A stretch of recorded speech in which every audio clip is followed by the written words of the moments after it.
안녕하십니까. 세상 읽기의 심리학자 김태형입니다. 이자원입니다. 그 성함만 말씀해 주셨는데 네. 어떤 일을 하고 계시는지. 네. 여순항쟁 서울유족회 회장직을 맡고 있는 이자훈입니다. 네, 반갑습니다. 네. 예. 안녕하세요. 처음 이제 출연하셨는데요. 네. 여순항쟁 서울유족회. 이게 사실 네. 오늘날의 이 한국 사람들이 여순항쟁이 뭔지 모르는 분들도 있을 겁니다. 네, 그렇습니다. 특히 이제 젊은 세대들은 더 그럴 수 네. 있는데요. 이 여순항쟁에 대해서 잠깐 일단 간략하게. 네. 예. 1948년 10월 19일 여수에 주둔했던 14연대가 정부의 제주도 4.3 진압을 위해서 파병을 항명을 하고 동족상쟁 절대 반대, 두 번째 미군 철수, 두 가지 뭐냐면은 사병성명서를 발표하고 항명을 일으킨 사건입니다. 네. 이걸 계기로 해서 여수에서 발발된 항쟁 사건이 순천으로 번지고 그 다음에 간양, 구례, 보성, 고흥으로 네 군 지역까지 해서 이시 4군 지역에 걸쳐서 여수는 약 7일간, 순천은 약 3일간, 그의 지역은 이틀에서 3일 정도에 걸쳐서 항쟁이 있었던 역사적인 사실을 이야기합니다. 네, 여순항쟁이라고 하면 간단하게 얘기하면 사실 이 1948년 10월 19일 이전에 제주도에서 4.3 항쟁이 먼저 시작됐고요. 그 4.3 항쟁이 격화되자 이 진압군을 그 여수에 주둔하고 있던 말씀하셨던 14연대를 보내려고 했어요. 제주도로 가서 진압해라. 그러자 동족상쟁 반대, 미군 철수를 주장하면서 쉽게 하면 이제 무장반란을 일으킨 거죠. 그렇습니다. 맞습니다. 그래서 그게 여수와 순천시, 광양, 구례, 보성, 고흥군까지 번지면서 거의 이제 가장 긴 경우에 7일까지 항쟁을 한 그런 사건을 여순항쟁이라고 할 수 있습니다. 그리고 이 여순항쟁 서울유족회 회장이시니까 그 여순항쟁 관련자분들이 이제 거주 지역이 서울, 경기권 분들이 모인 단체라고 봐야 됩니까? 그렇습니다. 거기에 회장을 맡고 계시고. 그럼 여순항쟁 그 유족회라는 것이 따로 있습니까? 전국 조직으로? 그렇죠. 각 지금 이시 4군 조직의 유족회 전체적인 학살자가 3만 정도 되니까 거기에 뭐냐면 지역에 따라서 뭐 격차가 있지만은 이때 희생당한 분들이 한 3만 정도 된다. 자, 그러면 일단 여순항쟁에 대해서 잠깐 소개를 드렸고요. 이 해방 공간에서 우리가 이제 해방 직후에 사실은 일본의 식민 지배로부터 해방이 돼서 행복하게 살아야 되는 그런 상황이었는데 굉장히 심각한 어떤 내부의 모순들이 이제 폭발하기 시작합니다. 그래서 이승만 정권, 미군정을 등에 업은 이승만 정권과 이제 민중 간의 대결이 시작되는데 그게 제주도에서도 터지고 대구에서도 터지고 이렇게 여순에서도 터졌어요. 그리고 해방 공간 해방이 되었을 때 우리 민중 또는 민족 이 어떤 과제를 달성해야 되는가 일단 그거부터 한번 정리해 주시겠습니까? 그렇습니다. 먼저 역사적인 개념 정리를 잠깐 하고 가는 것이 좋을 것 같습니다. 4.3도 사건으로 지금 정부에서는 규정하고 있고 그 다음에 여순도 사건, 그 다음에 5.18도 사건, 1946년 10월 1일 대구에서 일어난 사건도 뭐 사건으로서 그렇게 규정하고 있습니다. 역사에서 사건이라는 건 있을 수가 없습니다. 구체적으로 이야기를 한다면은 통치자의 입장에서 보면은 사건일 줄 모르는데 전체적인 전민족적인 밑으로부터의 민중들의 입장에서 보면은 민중의 의지와 합의, 그 다음에 그러한 합의에 따라서 실천 행동을 한 것은 예를 들어서 의거면 의거, 네. 그다음에 혁명이면 혁명, 그다음에 항쟁이면 항쟁. 이렇게 나가야 되지 그것을 전체적으로 사건으로 지금 개념을 지운다는 것은 뭐냐면은 국가폭력을 은폐하고 그 개념 자체를 애매하게 모호하게 해가지고 그 많은 국가가 전체적으로 국민의 생명과 재산을 보호해야 될 의무를 방기한 사건을 회피하려는 그런 의도가 숨어 있기 때문에 역사적으로는 사건을 갖다가 인정하지 않습니다. 네. 그래서 우리는 항쟁이라는 개념을 쓰고 있는데요. 항쟁은 알다시피 전체적인 당시 그때는 인민이라는 용어를 썼습니다. 네. 근데 민중들이 지금은 민족이라는 용어를 쓰는데 민중들이 절대적인 지금 말씀하신 민족적인 과제, 그다음에 민중들이 갖고 있는 과제를 관철하기 위해서 자발적으로 밑으로부터 뭐냐면은 결의를 하고 실천 행동을 하면서 투쟁을 했던 그러한 역사적인 사건이기 때문에 네. 여기서는 뚜렷하게 항쟁이라는 말을 씁니다. 네. 지금 질문하신 민족적 과제는 세 가지입니다. 네, 울성도 세 가지를 간단히 요약 먼저 해주십시오. 민족 자주 통일 국가를 건설하는 하는 것. 그다음에 두 번째는 일제 36년 동안에 반민족 행위를 한 주구 세력들, 친일파들을 완전히 청산 숙청하는 것. 네. 세 번째는 가장 이게 민중들의 긴급한 생존에 관한 문제인데 뭐냐면은 토지개혁이에요. 토지개혁. 예. 근데 토지개혁은 구체적으로 말씀을 드리면은 그때의 우리는 농국가였습니다. 맞습니다. 전체적으로 농민들이 절대 다수 99%의 농민들이었는데 이 농민들의 70%가 소작인이었습니다. 네.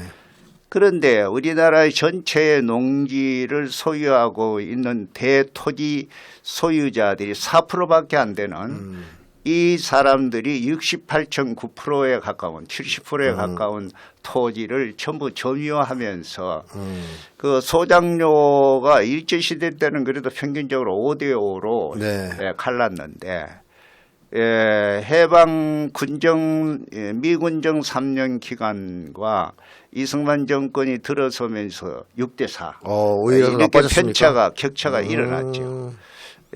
그래서 인구는 불어나고 그러니까 농민들이 춘궁기 3, 4월이 되면 전략농고가 속출해가지고 네. 정말 굶는 백성들이 많이 나타나고 네. 그래서 많이 뭐냐면은 굶주려서 그 뭐냐면 돌아가신 분도 많고 초급 목피로 연명하는 그런 처참한 형편이었습니다. 네. 그렇기 때문에 토지를 경자 유전 원칙에 의해서 뭐냐면은 전부 분배를 해달라 요구를 했죠. 네. 근데 그 당시 중도파를 이어서 양식적인 우파까지도 뭐냐면 합친 그 결론이 무상몰수 무상분배였습니다. 네. 이것은 뭐냐면은 토지를 예를 들어서 뭐 200평을 갖다 빌려서 농사를 짓고 있는 분은 그것을 완전히 우리가 지금 뭐냐면은 자장농이 될 수 있도록 토지를 갖다가 돌려달라는 거죠. 간단히 말해서. 자, 그래서 예. 이제 조금 말씀하신 걸 정리해 보면 지금은 좀 달라졌습니다만 과거에는 동학난이라 그랬습니다. 네. 지배자들 입장에서 난동이었을 수 있죠. 반란. 예, 예, 예. 네, 그러나 이제 국민들, 민중들 또는 예. 백성들의 입장에서 보면 그것은 난이 아니고 예. 혁명이나 항쟁이었기 때문에 예. 요즘에는 동학혁명 예. 혹은 뭐 동학전쟁, 예. 농민전쟁 이렇게도 부릅니다. 그러니까 이게 그 당시 동학이 벌어졌던 시기는 상당히 지났기 때문에 예, 예. 이제는 그렇게 부를 수 있는 건데 예.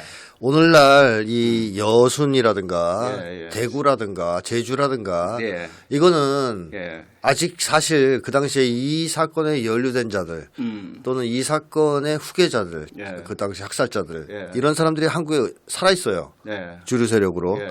그러다 보니까 항쟁이란 표현을 쓰지 못하고 네. 뭐 사건, 네. 뭐 심지어 반란 이렇게 부르는 예. 사람도 있는 건데요. 예.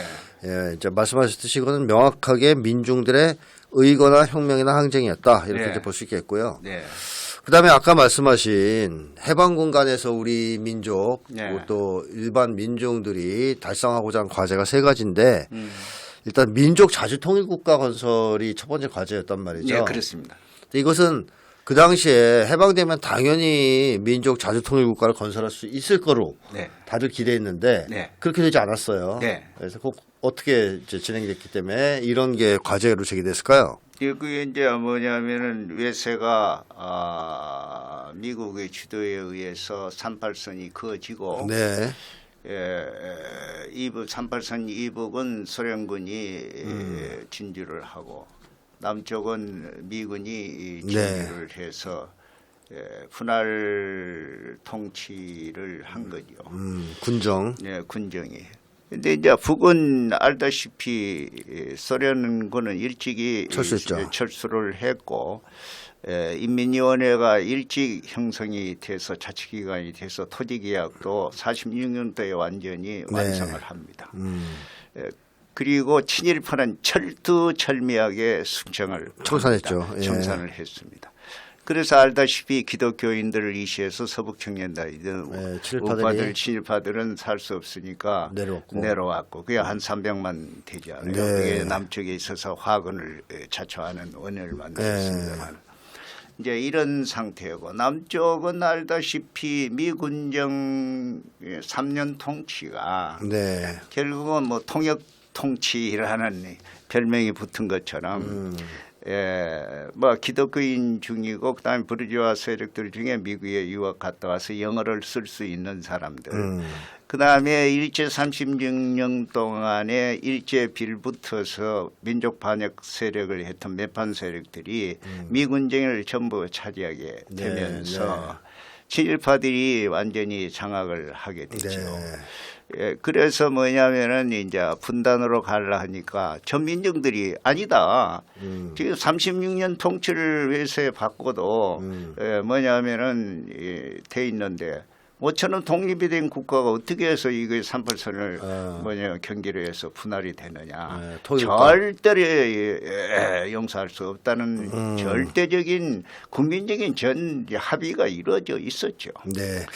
자, 잠깐만 끊으면요. 자, 민족 자주통일국가를 건설하려는 전 민족적 열망이 있었는데 예를 들면 어떤 분들은 이게 좌파만 이걸 좋아하고 우파나 중도파는 반대했을 거라고 생각하시는 분들이 있지만 뭐 그렇지 전혀 그렇지 않죠. 예, 전혀 아닙니다. 그거는 완전히 오해고 지금 우파에서 주장하고 있는 일반적인 논리라고 보죠. 그건 통하지 않죠. 자, 우선 이 민족 자주통일국가 건설에 찬성했던 세력은 진보 좌파 세력들은 당연히 찬성했고요. 중도파에서도 찬성한 분들이 김규식 선생, 그렇죠. 여운형 선생, 예, 그렇습니다. 이런 분들, 예. 또 우파에서는 김구 선생 대표적으로. 예. 그러면 민족 자주통일 국가를 반대하고 분단 국가를 수립하려고 했던 세력은 누굽니까? 이승만이죠. 그 친일파들. 예, 이승만이가 46년 6월 3일날 정읍에서 발언을 합니다. 그 단독 정부 수립을 그걸 계기로 해서 그때 이승만이 가지고 있는 국민협의회하고 우파 세력들이 뭐 김구 선생이 초창기 그런 면에서 상당히 오판을 하신 걸로 나는 뭐 분명히 이야기합니다. 왜냐하면은 이승만과 협력해 가지고 그렇게 했는데 나중에 그게 뭐냐 분단국가로 가니까 속았다는 걸 자기가 뒤늦게 후회를 했죠. 그래 남북 협상으로 갔는데 이런 일부 친일파 그 다음에 미군의 호의적인 친미파. 새롭게 형성된 이 세력들만이 부르주아 민주주의 체제를 남쪽에 수립해야 된다 하는 생각으로 간 거죠. 자, 그러면 한 줌도 안 되는 이 친일파들 그리고 뭐 이제 친미파죠. 또 미군이 들어왔으니까 이 사람들이 미국을 배후에 뒷배로 분단을 국가를 수립하려고 했고 여기에 나머지 전 민족이 반대했습니다. 그렇습니다. 그러면서 터져난 사건들이 사실 대표적인 게 4.3 항쟁이에요. 그렇죠. 예, 분단국가 수립을 반대하면서 예. 그것을 진압하라고 예. 군인들을 보내려니까 군인들이 아니 정말 옳은 일을 하는 민중들을 우리가 왜 죽여야 되느냐 동족을 이러면서 일어난 사건이 이제 여순항쟁이란 말이죠. 자, 뭐 친일파 완전 숙청도 뭐 당연히 청산이나 이런 것도 지금 이것을 못해낸 것이 얼마나 큰 악영향을 불러오는가를 지금 생생히 보고 있는 것 같아요. 그렇습니다. 예. 최근에 독도를 일본에게 이렇게 팔아먹으려고 한다라는 얘기까지 나오고 있거든요. 네, 그렇습니다. 그리고 독립기념관장에 일본을 미화하는 뉴라이트 인사가 임명되고, 전부. 예, 뭐 윤석열은 지금 자위대를 한국에 끌어들이려고 하고, 네, 그렇습니다. 이런 것들이 만약에 우리가 해방 이후에 친일파를 제대로 청산했다면 이런 게 없죠. 있을 수 없는 일이죠. 없는 게 자주 통일 국가가 형성되고 네. 만들어지고 그야말로 토지 친일파를 완전히 청산했다면 네, 오늘의 이런 가제가 없죠. 맞습니다. 그래서 윤석열 정권도 없었을 겁니다. 그렇습니다. 사실. 없습니다. 자, 할 친일파 수가 없죠. 청산에 실패하면서 한국 역사가 사실 꼬였다. 예. 이렇게 봐도 무방할 겁니다. 네, 그런 의미에서 여순항쟁이 오늘날에 있어서 진행형이다. 네, 현재 진행형이다. 예, 예, 끝나지 않은 그렇죠. 항쟁이다. 예. 네, 토지개혁은 아까 잘 말씀해 주셨는데 해방 이후에 뭐 절대적인 다수 인구가 농민이었고요. 예. 이 농민들 절대 다수도 한 70% 정도가 소작인 예. 극소수의 지주에게 지배를 받고 있던 게다가 일본 식민지 시절의 소작료보다 더 내야 되는 상황. 예, 그렇습니다. 예, 그러니까 막 사람들이 굶어 죽는. 자, 그래서 대구 항쟁 제가 기억하기로는 그렇습니다. 예. 대구 항쟁에서 구호 중에 하나가 쌀을 달라 아니었습니까? 그겁니다. 결정적인 것은 대구 민주항쟁은 뭐냐 식량 문제를 네. 해결하는 거 미군주의 강력 요구였죠. 그런데 이걸 알아야 됩니다. 뭐냐면 해방된 나라에서 쌀이 부족해 가지고 식량이 없어서 배급을 못 하겠다는 게 이제 미군정의 이야기였고, 두 번째는 일제 시대 때보다 더 심한 공출을 했어요. 네, 그 네. 기록에 나와 있습니다. 네. 그런데 그걸 이제 조사를 해보니까 어떻게 되냐면은 GHQ 즉 다시면 메가다가 이제 뭐냐 일본의 통경에다가 GHQ를 만들어 놓고 뭐냐면은 보니까 일본 백성들이 뭐냐면 식량난에 허덕이는 게 뭐 대단히 위험한 상태로 갔습니다. 예, 밥을 못 먹을 정도. 식량 부족이 심각했다. 그러니까 일본 국민들은 아침에 일어나면요 도시에 있는 시민들은 전차나 버스를 타고 농촌으로 들어가는 거예요. 그러면 자기들이 돈이 없으니까 가지고 있는 기중품을 가지고 농촌에 가서 쌀을 바꿔가지고 올 정도. 그래가지고 밥을 먹고 연명할 정도로 식량난이 허덕였어요. 네. 그러니까 미군정이 뭐냐면은 한국에 있는 하지 군정이 네.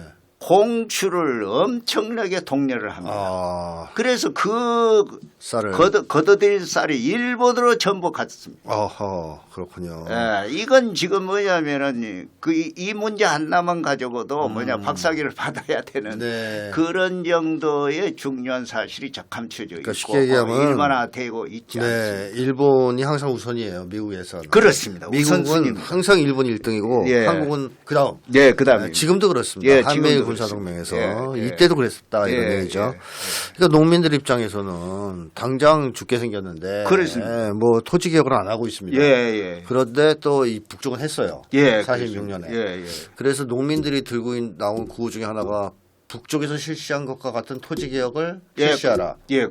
그걸 이제 주장했죠. 예, 근데 이게 너무 강력한 요구였고 예. 요거를 거부해서는 정권 유지가 안 되자 이승만 정권도 나중에 하긴 합니다. 예. 물론 이제 불완전하죠. 예, 그렇습니다. 자, 그런데 어쨌든 이게 해방 이후에 절대적인 과제였다. 예. 이렇게 이제 보는 거죠. 예.